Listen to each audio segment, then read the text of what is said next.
ৰাজ্যৰ প্ৰান্তে প্ৰান্তে এতিয়া কৃষকসকলৰ মাজত হাহাকাৰৰ সৃষ্টি হৈছে, কিয়নো বিগত কেইমাহমানৰ পৰা ৰাজ্যত হোৱা নাই বৰষুণ, যাৰ ফলত খেতিপথাৰ এতিয়া খৰাং সদৃশ পৰিৱেশৰ সৃষ্টি হৈছে।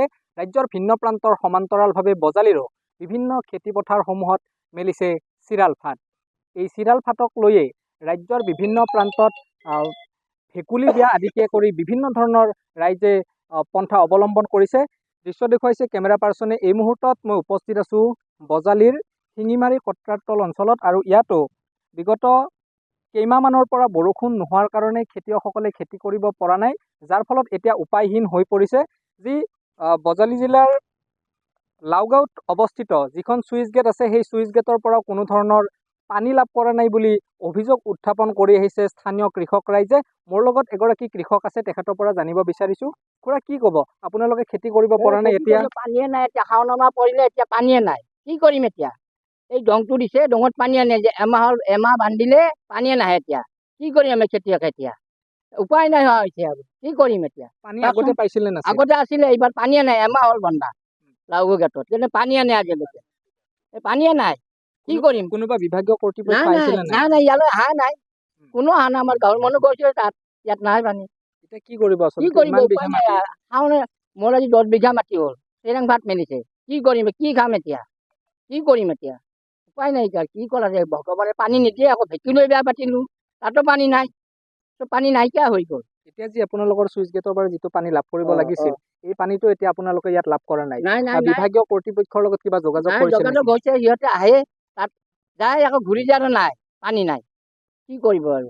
এতিয়া কিমান কেনেধৰণৰ অৱস্থাৰ সৃষ্টি হৈছে? একো নাই, পানীয়ে নাই, কি কৰিম এতিয়া? এতিয়া সৰিয়হ দিব লাগিব, শাওণ মাহ পৰিলে পানী নাই, পানীয়ে নাই, শাওণ মাহ পৰিলে পানীয়ে নাই, কি কৰিম এতিয়া আমি? জলসিঞ্চনৰ কিছুমানে নিজাকৈ ধৰা খেতি পথাৰত কাম কৰিছে, কিন্তু তেনেধৰণে আপোনালোকেতো কৰিব পৰা নাই। টকা পইচাৰ অভাৱ আছে। টকা নাই, পইচা নাই, কি কৰিম আৰু এতিয়া? উপায় নাই, আৰু ভগৱানে কি কৰে আৰু। পৰিয়াল কেনেধৰণে পোহপাল নাই, পৰিয়াল চলাব নোৱাৰিছো, হাজিৰা কৰিও কাম নাই। এতিয়া হাজিৰাত 500 টকা পাম, কি চলিম আৰু এতিয়া? খেতি নকৰিলে কি কৰিম এতিয়া?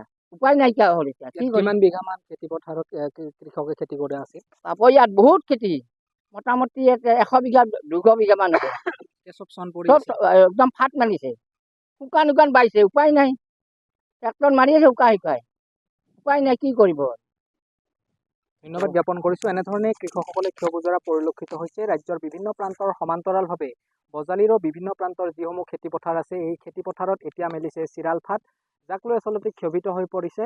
চৰকাৰৰ যি ব্যাগম বিভাগসমূহ আছে, যি জলসিঞ্চনৰ ব্যৱস্থা আছে, এই জলসিঞ্চনৰ ব্যৱস্থাও ইতিমধ্যে চৰকাৰৰ কাগজ পত্ৰতহে আচলতে দেখিবলৈ পোৱা গৈছে। কেমেৰা পাৰ্চনে দৃশ্য দেখুৱাইছে।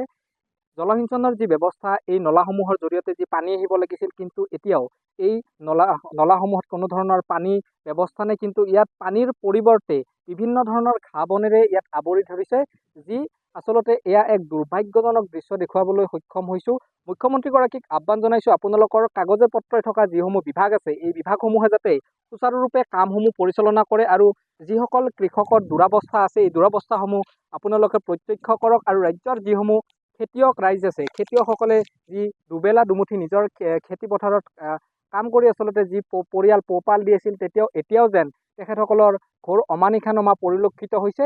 আৰু আমাৰ DNS প্লাছৰ জৰিয়তে আহ্বান কৰিব বিচাৰিছোঁ যে চৰকাৰৰ যিসমূহ বিভাগ আছে জলসিঞ্চনৰ, এই বিভাগসমূহ যাতে সুচাৰুৰূপে পালন কৰি এইসকল কৃষকক কিছু সকাহ প্ৰদান কৰে।